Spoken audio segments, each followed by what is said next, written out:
In chapter 12, the Quran narrates a story, which it calls the best of stories. It is about the prophet Joseph, who lived in Palestine with his father and stepbrothers. When Joseph was in his teens, his stepbrothers became jealous of him.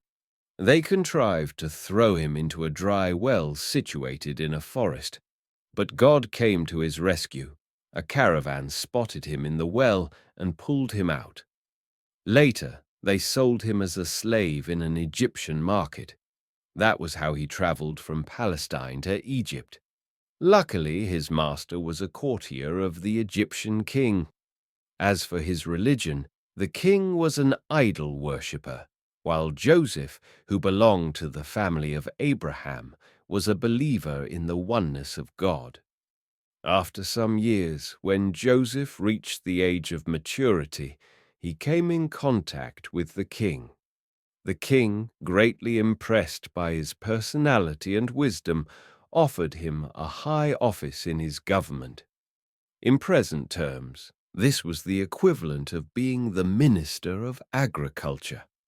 According to the biblical narration, the Egyptian king said, "You shall be over my house, and all my people shall be ruled according to your word. Only in regard to the throne will I be greater than you." Joseph accepted this offer and successfully managed the agricultural affairs of the land at a time when there was a severe drought in Egypt and the surrounding areas. People became so happy that they accepted him as their hero.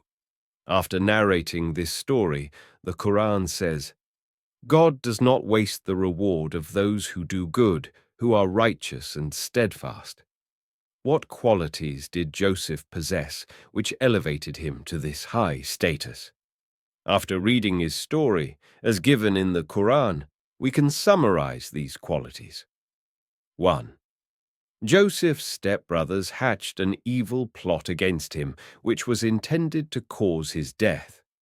But Joseph never developed any kind of hatred or feelings of revenge towards them.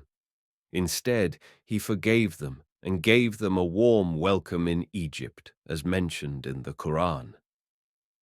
2. The caravan of traders sold him as a slave in the Egyptian market, but he never protested against the caravan. He never said that he was a human being and that they were using him as a marketable commodity.